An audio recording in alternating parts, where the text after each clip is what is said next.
it feel to reunite with the Guardians family? It's to be able to reunite with the Guardians. It feels amazing. This is the third and final installment of a trilogy that's been life changing to all of us. So we're really just trying to savor it and take it in. It's felt great. What would you say is the tone of Guardians of the Galaxy Volume 3? Um, the tone of Volume 3 is similar to 1 and to 2. It's irreverent, uh, grand, emotional, spectacular, colorful, vibrant, strange. There are the notes of emotion are perhaps plucked a little harder in this volume than previous, just because of the stakes of the characters and the origin story for our beloved Rocket is one that is fairly traumatic, and so the tone is the same. They're just maybe a little bit more emotional than before. We find Peter Quill in a different place mentally when the film opens. Tell us about that. Yeah, Quill's a person who's always defined himself by, well, ever since Guardians 1, has defined himself by being the leader of this band of misfits, and Guardians 2 defines himself again by having been raised by Yondu. He has a deeper understanding of who he is, but he keeps losing. Everyone keeps dying on him. So his identity is a guy who keeps losing everyone who's close to him. And now Gamora is essentially dead. The version of her that's back is not the same version as the one that he fell in love with. They don't have the same shared communal experiences. So it's emotional. It's painful, and he's struggling. There's a lot of emotion for your character in this one. As an actor, what did you like most about expanding your range in this part and why? Well, I think as a person who's in the business of creating a performance or art, you're always desperate to test yourself and to expand your abilities. And I had the opportunity to do that on this in regards to the emotions surrounding Gamora and Rocket. Tell us about the music and the needle drop moments. Yeah, we have a lot of really great Guardians of the Galaxy have been now. People come to know the Guardians of the Galaxy by the music, and in this, it's no different. The only difference is that we expand various other decades, 80s, 90s, and the year 2000s as well, in the music. So yeah, we've got really extraordinary needle drop moments. Creep at the opening is really sets the tone for what this installment is, and is stripped down version of the Radiohead song that a lot of people haven't heard, which is pretty cool. It's a limited release, and so people will be hearing this version, which is really just Tom York and a guitar, I think, and it's beautiful. What can fans look forward to in terms of action on this film? The action has really been elevated on this film, I think, due to not only the advent of smaller, high-speed cameras that don't require as much light as before. We've been able to, or James has been able to construct these action sequences and stitch together what appear to be long one-shots, but while simultaneously going in and out of various shutter speeds. So it goes slow motion into really fast motion into ultra slow motion, like 1500 frame a second. Before, if you ever to do something that high speed, you would need a phantom camera, and you would need a ton of light. And to do a long dynamic action sequence, for example, there's one during the movie No Sleep Till Brooklyn is playing, and it's all plays in this giant hallway as a long one shot. You never would literally be able to do an action sequence like that before the advent of these high speed, lightweight cameras. And combining that with the levels of animation that are put into it, it's unprecedented. So it's really groundbreaking, and I feel like I'm so proud of it. It's incredible. What has it meant to you to work with James Gunn on this trilogy? Oh man, James is the best. He's a really great dude. He's super funny. We have the same love language of, dark humor and cutting each other down. It's kind of it seems counterintuitive, but it's a way that we show each other that we love each other is to basically give each other free reign to be as funny and mean as possible. That's maybe it's a Midwest thing, but it's meant the world. I spoke at his wedding, and I cared deeply about him as a person outside of just his relationship to me as a director to an actor. We're friends, and it's been incredible. It's been an incredible 10 years. I know I'll have him in my life forever, but the days of him directing me may be over, and so that in that regard, it's kind of sad. What do you hope audiences will experience when they watch Guardians of the Galaxy Volume 3? I hope that the audience's experience was the same to mine in watching the film, because I am in the film, but I also am a fan of these films. And that is to feel as though they've been taken on a complete journey, that we never cheapened the original titles, that we honor the first 2 volumes, that we naturally allow it to grow, that we weren't cynically making decisions based on the longevity of the franchise with an eye on the business of like, oh, we better keep these around so we can do a bunch more episodes. This feels final, and I think that is less and less. That happens less and less when industry and art merge, like it does in big business Hollywood with these multi-million-dollar movies, billion-dollar franchises. It's pretty rare that people are willing to let them end in the way that best suits the story, not the way that best suits the business model. And because of that, you get to see really fresh, compelling, inventive storytelling, and I hope audiences appreciate that. What drew me to the part of High Evolutionary was James Gunn surprising me by offering me the role while we were filming the opening dance sequence of Peacemaker. And so as soon as he did that, I was always going to say yes, because I love him as an artist and a collaborator, and it seemed like a great challenge. What makes the High Evolutionary an effective villain is, I think, the fact that we don't shy away from the fact that he actually is a villain. The clues in the title. Sometimes we're so eager in movies to kind of find the villain sympathetic that we veer away from the fact that these are bad people. These are people doing some pretty horrendous stuff, and this guy does some seriously horrendous stuff. So I think he's very effective because it reminds people about the cruelty that we're capable of, the cruelty towards those that are more defenseless than we are, reminding us of that, reminding us of the necessity to keep a watch out for these sort of people. And I embrace that fully. It's fun to play as a villain. And so I think he's effective because we're actually seeing someone in this movie who is not likable. And I loved it as a challenge because I was like, can I still play that truthfully? Can I truly be unlikable, embrace that, and still have some level of maybe comprehension as to why I'm doing what I'm doing? And that's the real challenge. You don't have to like me, but do you understand why I'm doing it? And that's very fun to play. Tell us about working with the Guardians cast. What stood out to you about them? Working with the Guardians cast, it was quite extraordinary because they were all such warm people. These are superstars that I was watching on my IMAX, giant, personalities and talents. And it's very unique to work with a group of people who are so well-known, so successful, but also so down to earth. And I think James really surrounds himself with people that are very much down to earth. So coming into such a big job, it didn't feel like such a big job because they were so welcoming. I didn't feel any pressure. The only pressure I felt was the pressure I gave myself to justify James's choice in me, Tell us about your costume. Does it evoke with the character? My costume, describing it, is that it's so regal.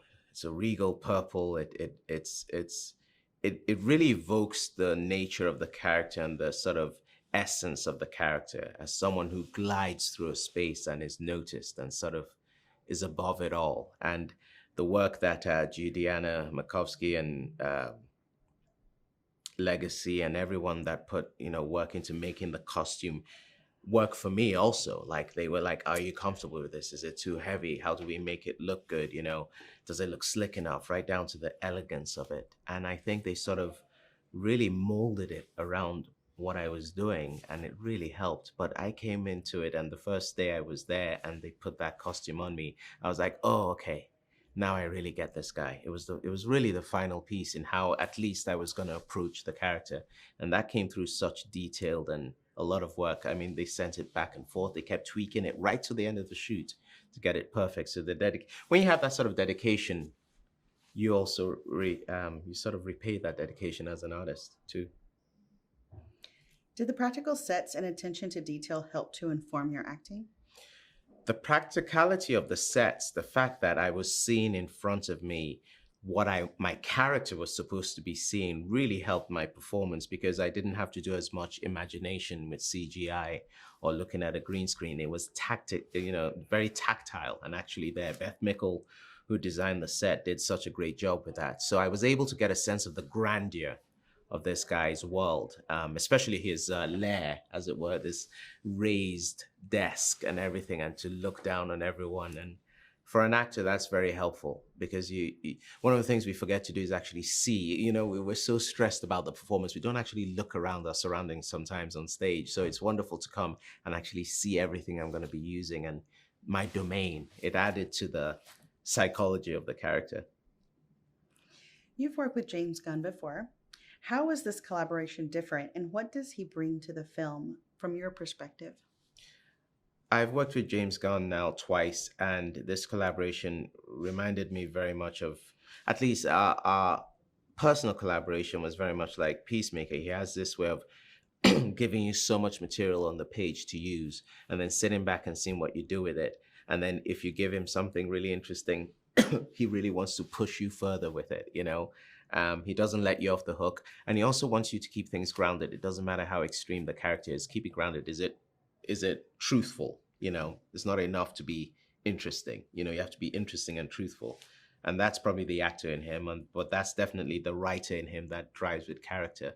So again, he demanded in his own way that you be truthful to the role, and have fun doing it, which is really, really a big part of working with James, This is your first time on the Marvel Studios production. What impressed you most about their process? This is my first Marvel movie, and what I found most impressive was how, certainly in this situation, how despite being this massive, mammoth organization, how when it came down to making the movie, it was James's domain and his crew's domain and his team's domain, and a sense that this is your story, go tell it, and we'll give you the support you need. And so I felt very much like, although the world was telling me this is a massive thing you're stepping into, there was something kind of domestic about it, in the sense that when the bell rang and we got to work, we just got to work. There was no external noise. We were able to create this story, and I really enjoyed the intimacy that actually existed there. What can audiences look forward to when they see this film? Audiences can look forward to a lot of the very things they've always loved the Guardians about. If you love the laughter, the camaraderie, the joy, the humanity, you're going to get that, but you're going to get it tenfold. This is the third act of their lives, and in life in general, the third act is always informed by the fact that we've lived life, that we've had loss, we've had joy, we've had death, we've had happiness, we've had sadness. So all of that comes into it. So we're still seeing our Guardians, characters we love, but they're living things a bit more deeply, in this chapter. And of course, you have the fact that, welcome the High Evolutionary. So I think that's going to add some spice to it. James, this trilogy is complete. When you first started 10 years ago, did you have any idea where this would lead? And what has been the most surprising thing for you as a writer and director that has come out of this? I think that from the beginning, I don't want to sound too egocentric, but I always had an idea that this could be a trilogy. I always had an idea that this was a bigger story than just one movie. And I always knew that I had a fuller story that I needed to tell from the very beginning, about Rocket, about Nebula, about Peter Quill. And that's what I think that we've done. Each character has a beginning and an ending that ends at the end of this movie. So I always felt like this was going to be a bigger story. And then I can't remember your second question. Well, as what has been most surprising thing for you as the writer and director for this? I think, probably the most surprising thing about my Guardians journey is just how much I've fallen in love with this cast and this crew, and how we have become a family. People work on TV shows, they become really close to people, but we've making these things for almost 12 years. We've been working on Guardians movies and doing press tours like this and everything. And so we've just become so close. That's the hardest thing, is not seeing these people every day. Tell us about reuniting with the cast and working with them again. Well, the truth is I see Chris Pratt all the time. So I'm not really reuniting when we go back on set. I see Pom all the time. I talk to Karen a lot. So obviously my brother Sean, we're buddies. So it really isn't reuniting. It's just kind of getting us all back together again. And so that's more of what the vibe is. I think the surprising thing on set is everybody being together, and everybody has their own important piece of the puzzle on screen, but also off screen in terms of us as a group. Each person has their own specific piece of this family. From the very beginning, when Marvel first came to me and said, hey, would you be interested in doing this Guardians of the Galaxy movie? We're taking pitches on it. What do you think? I was a little afraid. I'm like, this could be stupid. This could be like Bugs Bunny in the middle of the Avengers. I didn't want to create a cartoony character to, ruin the MCU. And so I was driving home from that meeting. I was thinking about it. I'm like, okay, let's say that there is a talking space raccoon. Where did he come from? How could he be grounded? How could I feel real about this character? And I realized that this was the saddest creature in the world. This was a little guy who was taken, a little innocent animal and turned into something he didn't ask to be, and was like nothing else in the universe. So he was completely alone. To me, that's the seeds of the entire Guardians franchise. That was always the story I was telling, and it leads to this. So I'm excited for people to see that, because I think it's always been going that way. But not to mention the arcs for Nebula, for Peter Quill, for Kraglin. They all have their own story that we're telling that ends with Volume 3. You have a great blend of the practical and CGI in the film. Why is it important for you to do as much in camera, and what does it bring to the film? Well, I don't really have some obsession with doing things practically in camera with effects. What I look for is, what is the best way to tell the story?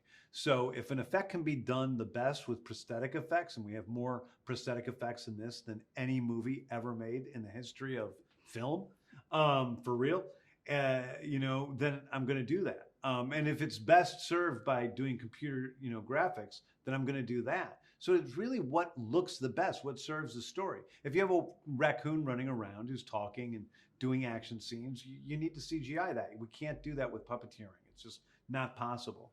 But if you're going to have a, vampire Batwoman who's going to have big emotional scenes with the rest of the, the cast, well, that is probably going to be, a prosthetic effect.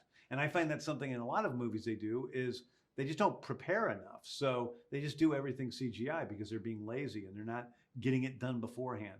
And we just make sure to take as much time as we need to get things right so we can do it on screen when that's the best way to do it.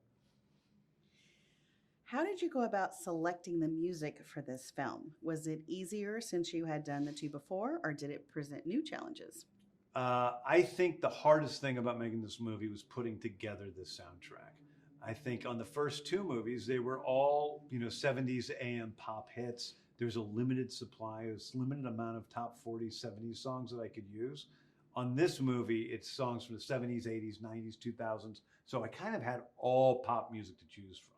And figuring that out was daunting. And I didn't want to let people down. I knew that the first two soundtracks were iconic in their own ways. And so I wanted to do something that was as good as those two things. And I worked really, really hard and switched out songs constantly, trying to figure it out, and eventually came with the mix we have, and I'm really happy with it.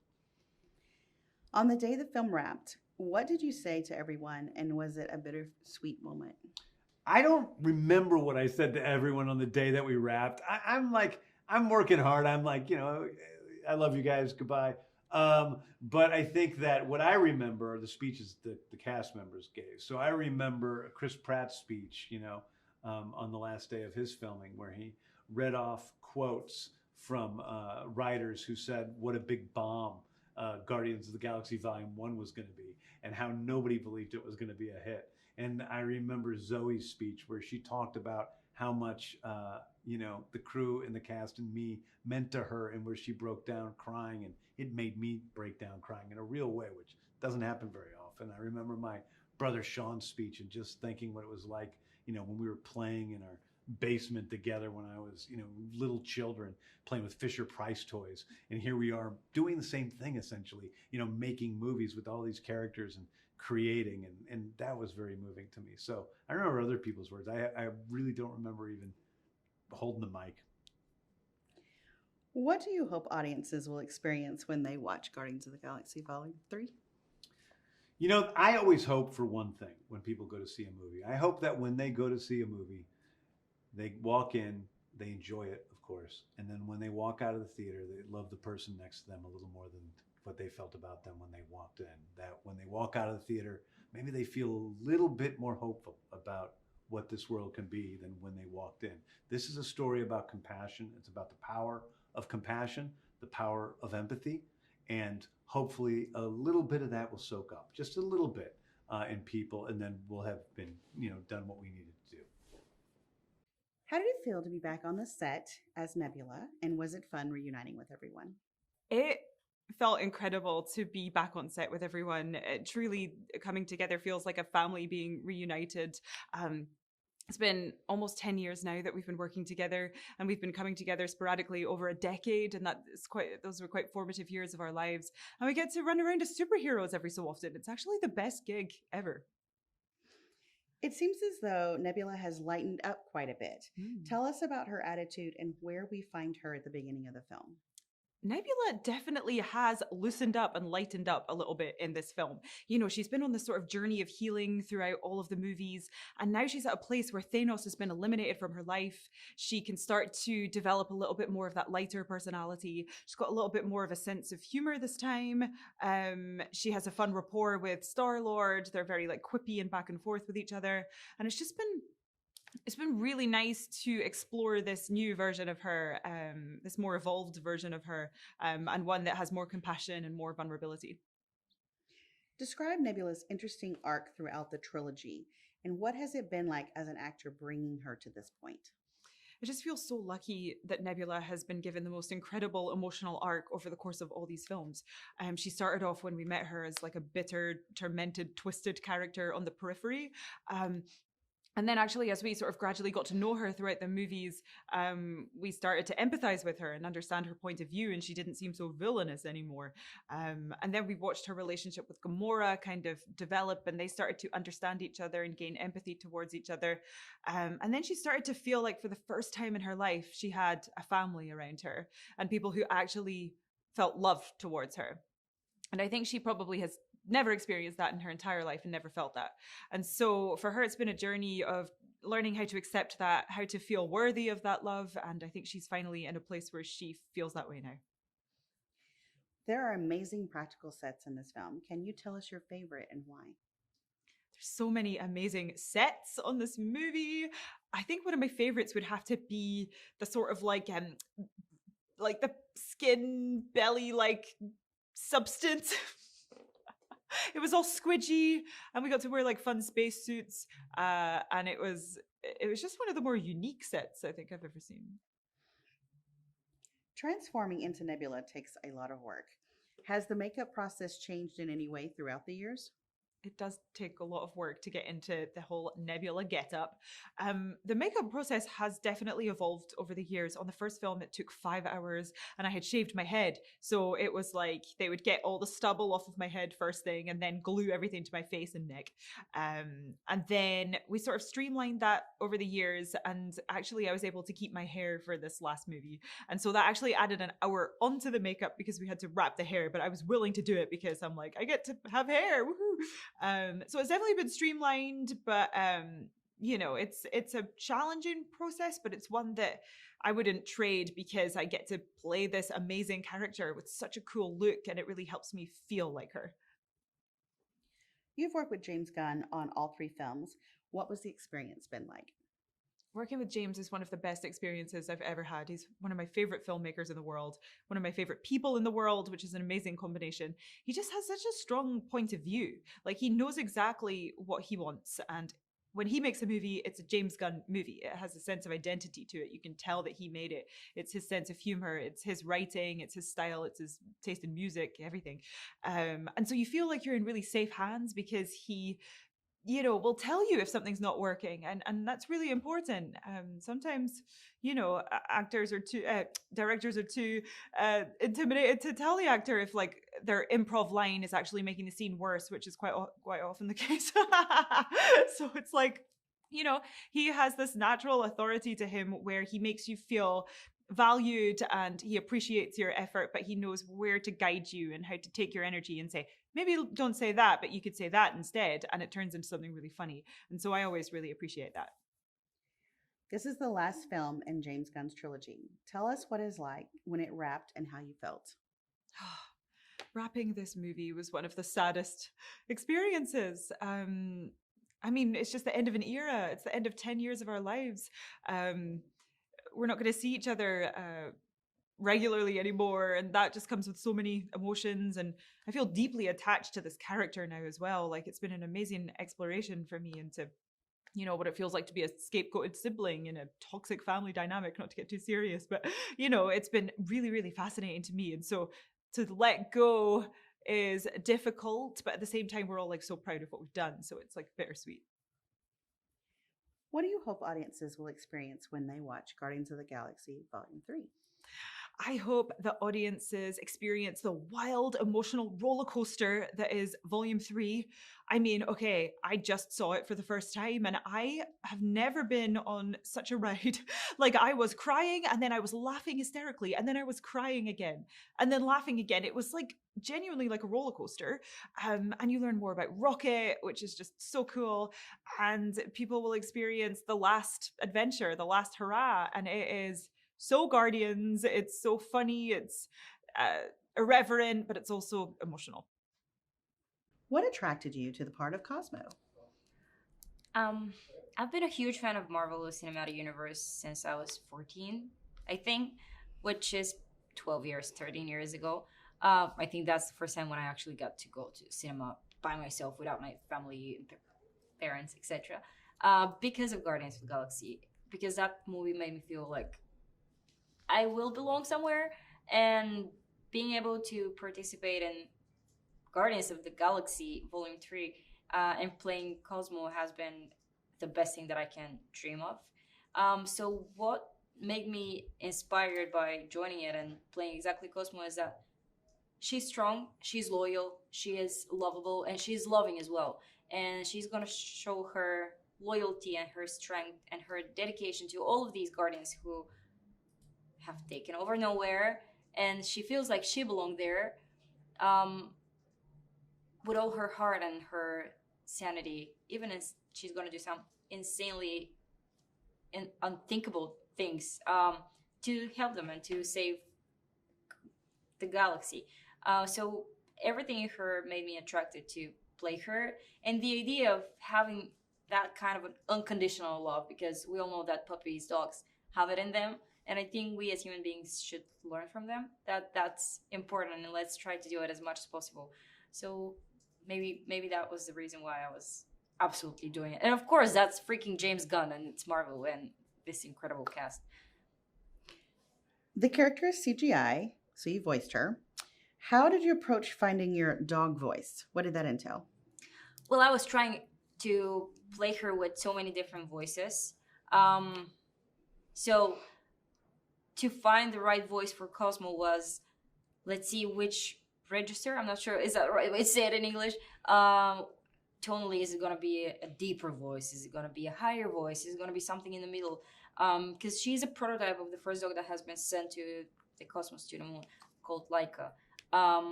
And thinking about what's her personality, because judging by myself personally, I have periods of times where I'm speaking with a lower voice, and I have periods of times when I'm excited and my voice goes high. So she had the variety of tonals, I think, to feel in the moment of the things that she's going through. But I think somewhere in the middle was the right place to be, because we don't know how old she's been when she's been sent there, and she kind of remained the same age. So she's experienced, but at the same time, she might be just 2, 3, 4 years old. Yeah. What kind of conversation did you have with James Gunn about concerning Cosmo, and what did he want the character to convey? James Gunn had been with me every step on the way in this movie, guiding me and making me feel safe and making me feel protected and heard, and made me a collaborator of this movie, which is incredible because we as actors always desire to have a voice, to have a thought that can be heard and seen. And he is capable of doing that, which makes you more open and willing to share and improvise more, because that's where great things can happen. You open up, try something, and then he's guiding you to the best direction. So we did have lots of conversation, and I got to spend a lot of time there wearing a mocap suit and just staying over hours and watching all of these people and watching how this whole machine is working. We tried different things. He made me feel like I'm this pure creature, because I believe that Cosmo is a pure creature, and she is open-hearted and open-minded, and she's just there and she's doing it. She doesn't care that much about herself. She's just gonna sacrifice herself to do something bigger, and have so much energy, because sometimes we as humans are depressed or slow, or we're even lazy, not in the mood. She's not exactly like that. Till the moment that she doesn't have any more strength in her, she's gonna do it all to just be there for them. And James made me think about that and made me happier, to be honest, because thinking of her as something happier than me made me happier as well. There was a dog stand-in on set. Tell us about Slate. Did he help inform the character for you in any way? Yeah, well, watching him and seeing what a crazy, beautiful creature that was.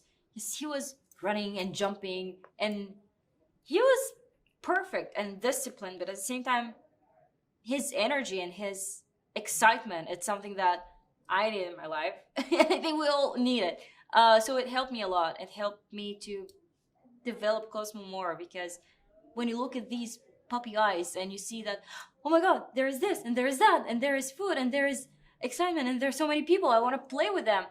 It helped me a lot. And my god, he was cute as hell. I mean, it's such a beautiful creature. So it was just a double win to be able to play it and to watch it and play with it and pet him.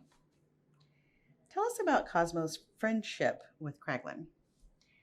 I was just with Sean in the next room, and he said that they're frenemies.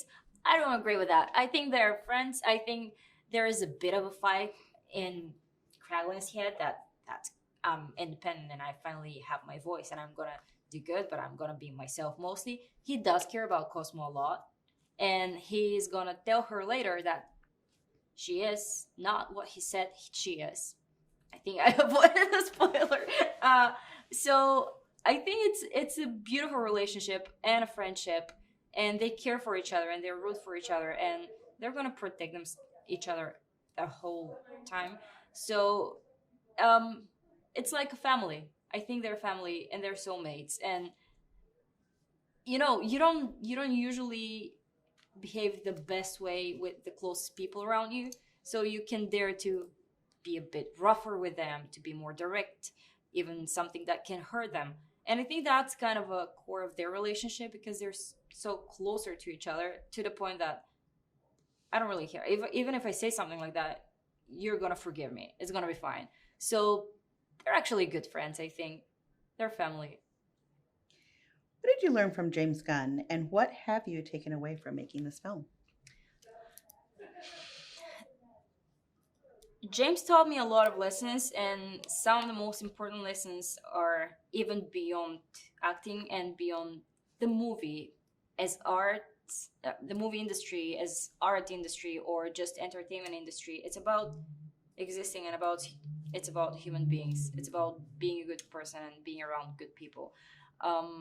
It makes the world better and it makes the art better because art can reflect life. And if you put something good out there, probably that's going to make somebody behave better, and we're going to enter a brand new world where everybody's a little bit better. Maybe I'm just idealistic. James is a great human being, and he always made everybody feel safe and happy and having fun and enjoying the process, because the end result, it might end up good even if you're not having the best time of your life, but having the best time of your life and actually having having the greatest result at the end, it's just the most incredible thing that you can imagine of. So being a good person and, of course, dedicated to your craft, because he is a genius. He is a maniac in the things he's doing. Every single detail, you can see that he is absolutely all eyes and ears on it, to the smallest detail. But at the same time, he is the nicest and the greatest person in the world. How does it feel to be part of the MCU, and what impresses you the most about the Marvel Studios production process? It feels surreal. It definitely feels surreal to be a part of MCU, and everything there impresses me from the beginning through the process till the end to the premiere. And just even having this conversation out here, it's surreal for real, because you see this is the biggest, the most exciting production company in the world. We are all such big fans, and the fans are the most important thing at the end, because they're there from the beginning and they're gonna stay there till the end if you give them what they deserve. And Marvel does that, and Kevin Feige has done it for the last years, that he had just improved Marvel Universe so much. And having projects like Guardians and themes like family and love and loss and going through this and finding your place and finding your creatures, it's something that's a huge lesson, and Marvel does that, and Marvel reflects on people's lives. Marvel reflected my life, and being a part of it, it's the biggest honor of my life. One last quick question.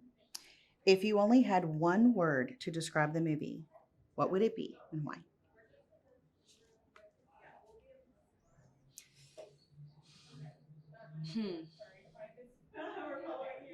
Extraordinary.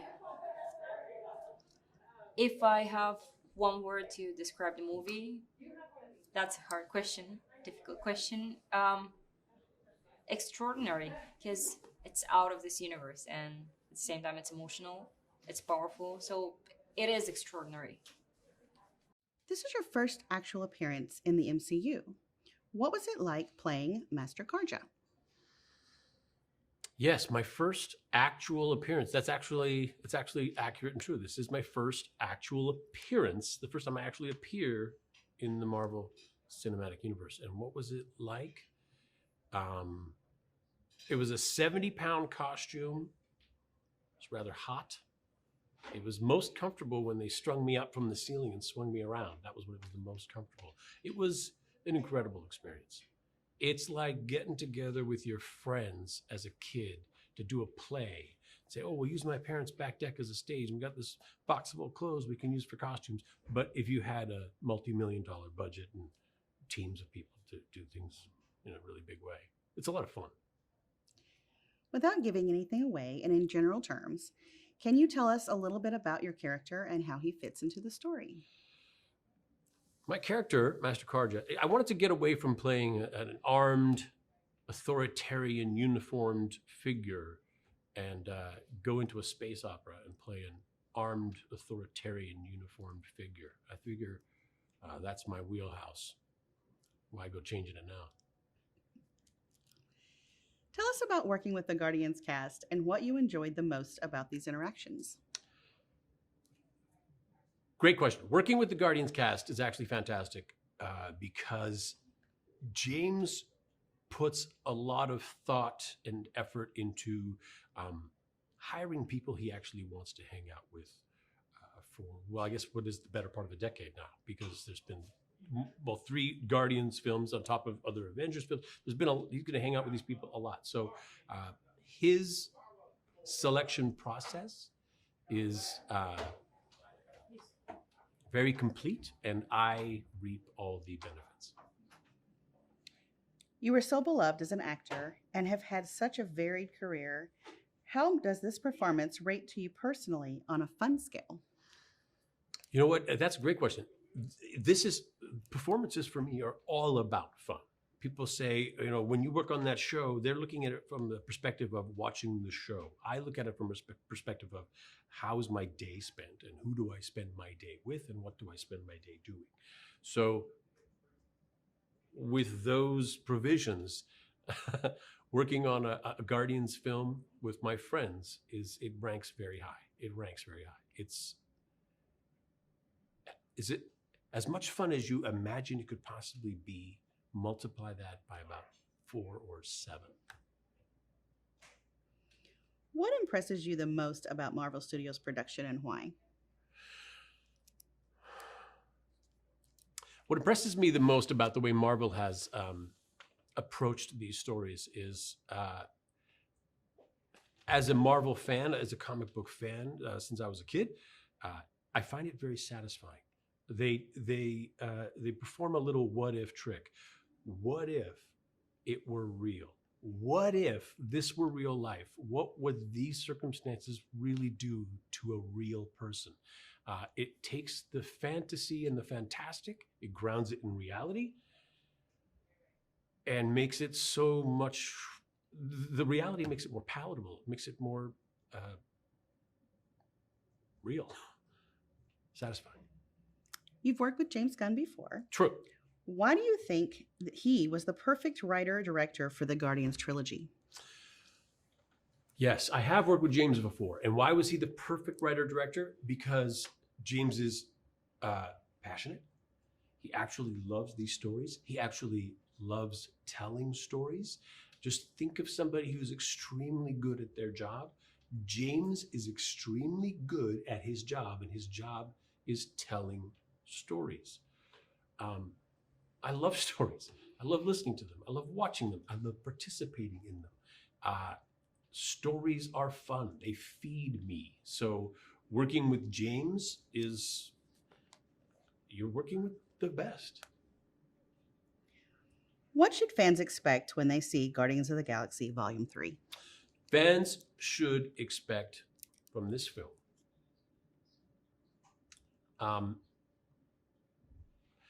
a team of people that make you invest, that make you believe, that make you root for. It takes a story about aliens and space opera and stakes that have nothing to do with us here on Earth, and it makes us care about them. It's artful. It's exciting. It's funny. It's grand. It's an extravaganza for sure. There's going to be lots of wonderful special effects, but incredible performances in a very satisfying wrap up to what has been a very satisfying trilogy. Last question. If you could describe this movie in one word, what would it be and why? If I had to describe this movie in one word, the word would be thoughtful. Because of the way they approached the problems of the characters, it made it real. The suffering is real. The resolution is real. It's a thoughtful story. What was it like when you saw all the Guardians together for the first time on set? It was so amazing to be on set together again as the Guardians of the Galaxy, and especially when we got to wear the new costumes. It looked so cool, and we got to do a slow motion walk too with the song No Sleep Till Brooklyn, and it was so powerful and cool. Mantis is a full-fledged Guardian now. Tell us about her arc and state of mind when the film opens. Mantis, when we start the movie Guardians of the Galaxy Volume 3, there is this deeper connection with all the characters because she spent a lot of time with them, and there is a special bond with Peter Quill as well because she's his sister. So it's beautiful, and in some ways she was craving to have a family, and she found a family with the Guardians of the Galaxy. Mantis seems to have a special relationship with Drax. Could you describe the tone of that and how you and Dave Bautista play it off? There's such a beautiful bond between Drax and Mantis. They just get along. They're just buddies, and they just have fun together. But there's a lot of bickering too, so that brings a lot of comedy. Tell us about working with Chris Pratt and Zoe Saldana. I love working with Chris Pratt and Zoe Saldana. They're the best. Chris is always in a good mood. He's just sets the tone, on set. He comes up with a lot of improvisation. He's very generous, and he gives ideas for other characters too. Zoe is amazing too. She's such an incredible actress. She's so powerful. I love watching her do the fight scenes as well. I love her moves. It's so cool. How important were the practical sets to you as an actor? I mean, all the sets are so incredible. There is this attention to detail, all the spaceships, the squishy set that we were on. It was all orange, and there was like one set that was really beautiful. It was all white and all very space age, and all the characters were dressed in such a creative way and alien and strange. It was so beautiful to look at. What was your experience like working with James Gunn as director? Oh, I love working with James Gunn. I just want to work with him all the time. It's so special to get to work with a director who also writes the script and who has such a strong vision of all the characters. And he knew where the characters were going since the beginning.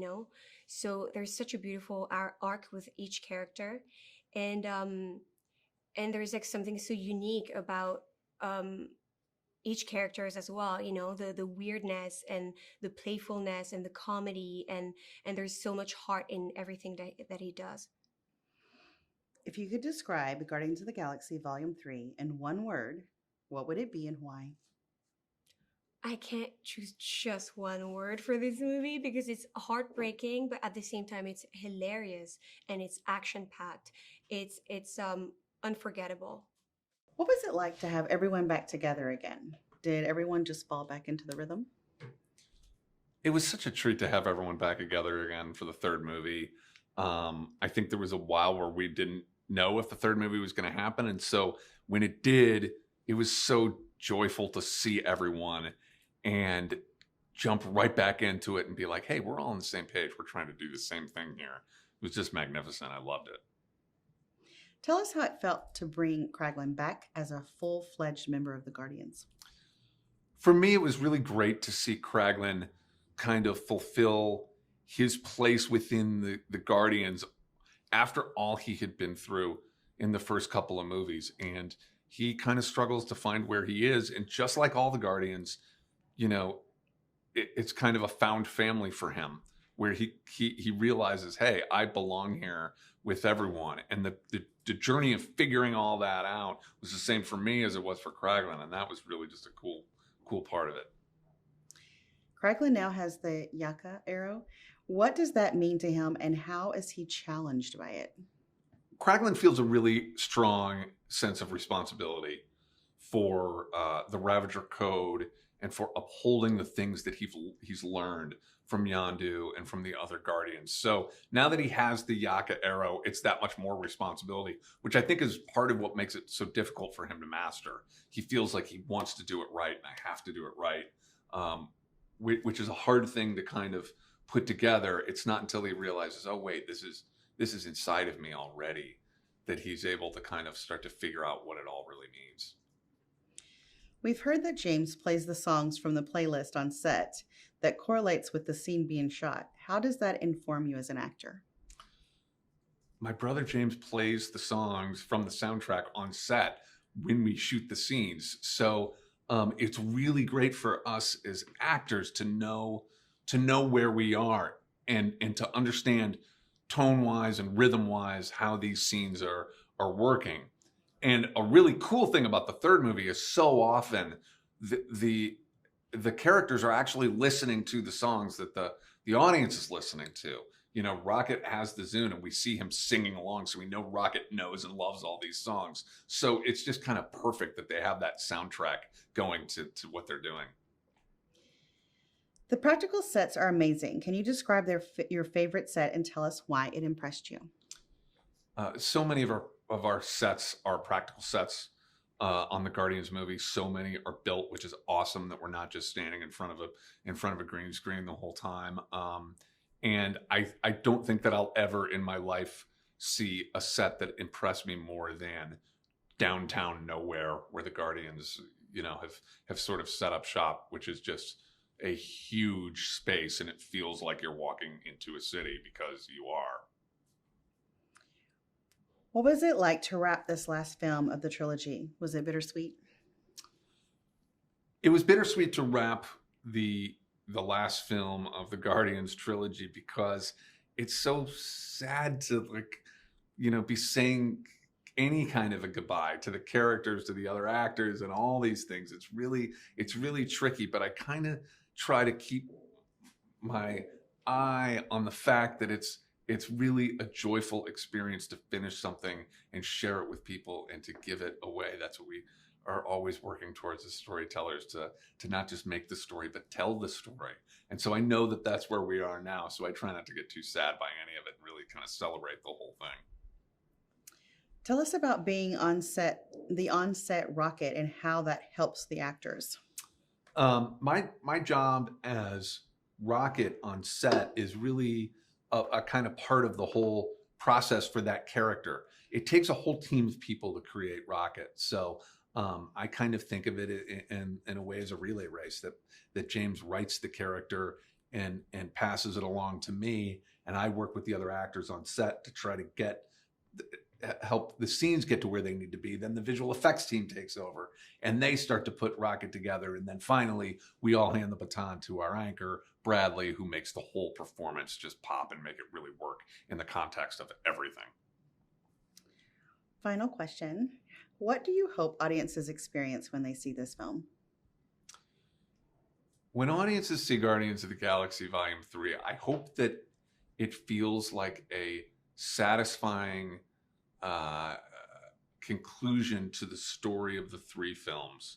I just hope that audiences feel like this whole thing makes sense, and I hope that they believe not just in the characters and love the characters, but that they believe in the concept of the Guardians, which is that you can find your family anywhere, and that we're all in this together, and that, you know, having love for everyone is part of why we're here, and it's what's going to keep us going and keep us strong. What does it feel like to be part of the MCU? What did it feel like when you put your costume on for the first time? Being part of the MCU, honestly, is still kind of a bit surreal. I think just because I was a fan of the Guardians films specifically, first and foremost, and from the outside looking in, it was this kind of big, scary spectacle. And then it was a really lovely surprise to come in and be welcomed with such open arms, and then discover that, you know, the big, scary spectacle, and then to discover that kind of, you know, big, scary spectacle is actually, you know, a set full of lovely people who have so much fun, you know, while they're working, was a really, really lovely surprise. And putting on the costume for the first time really did kind of bring, you know, the feeling that I was part of the MCU home. While it's still seeping in right now, I guess that was the real start of the journey, and certainly a massive part of, you know, feeling like the character. And I mean, our costume team are so insanely talented, and there are so many people that make up the costume department, and they did such a incredible job. So I'm really grateful to have collaborated with them. Your character, Adam Warlock, originated in Marvel comic books. Did you research him in the comics, and what kind of discussions did you have with James Gunn about your character? I was really fortunate when it came to playing Adam Warlock that obviously the character is sort of pre-established, and given that he appears in the comics, there is kind of immediate sort of research material available to you.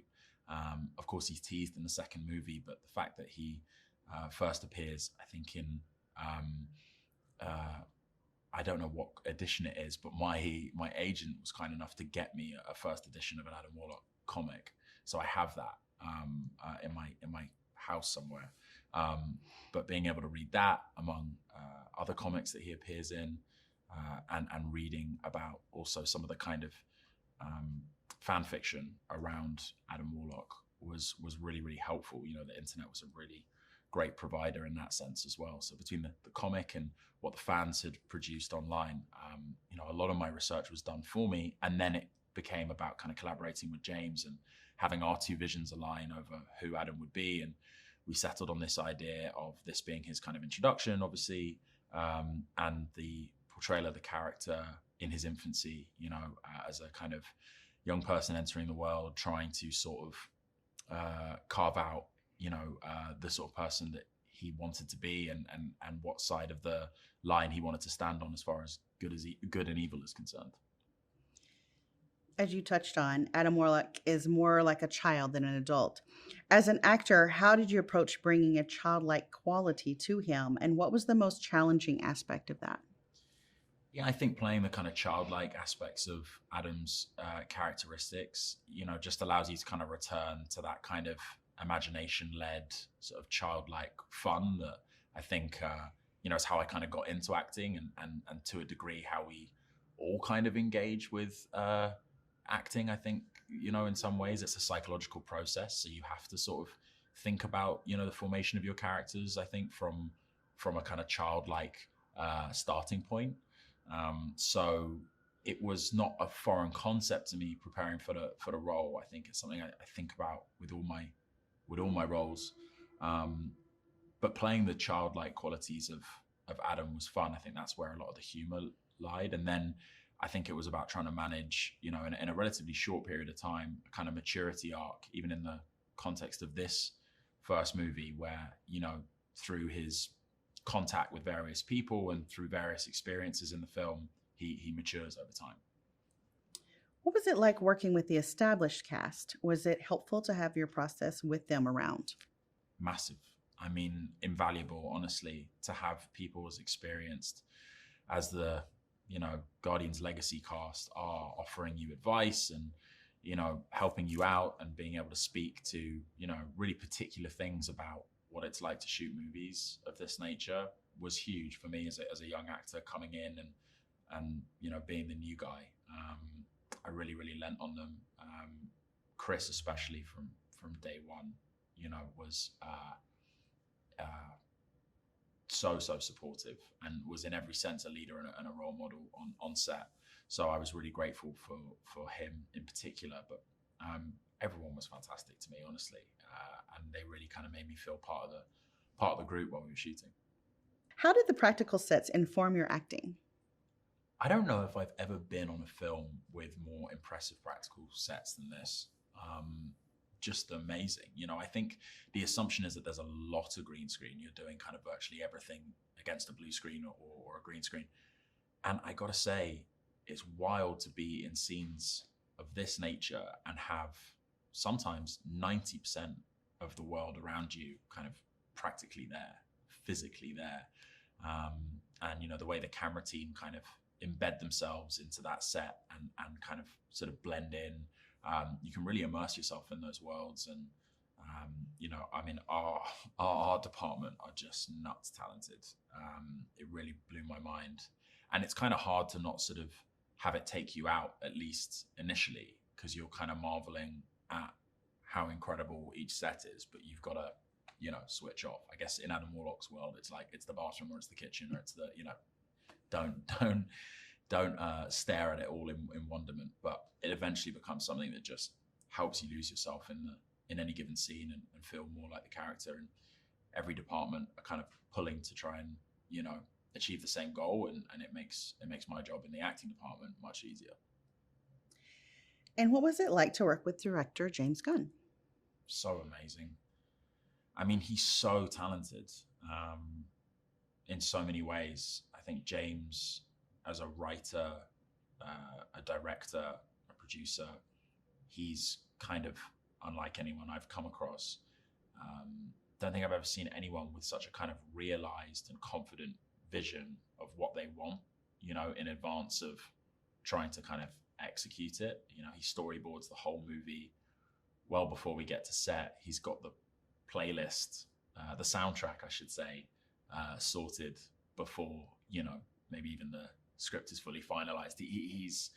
His process makes for, I think, not just a really, really sort of successful outcome, but a really fun experience too. And he surrounds himself with really wonderful people. It's a prime example of the fact that you can make a movie on a certain scale under a certain amount of pressure at a certain level without compromising on the experience for the people who you're working with and the well-being of those people. You know, I think he really cares about people having a good time and people being taken care of in the process. And that shouldn't be overlooked. I think that's a really valuable quality that he brings to his movies. What can audiences look forward to when they see this film? I think audiences can probably look forward to one of the most kind of balanced films in the Marvel universe that I've seen, as far as its blend of kind of, you know, sentimentality and I suppose just pathos and emotion with comedy. You know, it really is a laugh and cry movie with so many twists and turns and subversions of expectations. And there are just some amazing performances in this on the drama and the comedy side. That's what I was really struck by, you know, when I watched it recently for the first time. It's just chock full of incredible performances. Lastly, if you could describe Guardians of the Galaxy Volume 3 in one word, what would it be and why?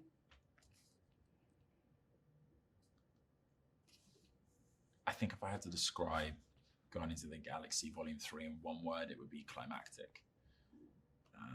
It really does feel like the perfect kind of crescendo to what has been, you know, over a 10-year journey for, you know, James and the original cast. And it's a wonderful send-off to some characters and a brilliant tribute to, I think, the unique qualities of this really zany, weird, and heartfelt, you know, trilogy of films. It's kind of the perfect last note.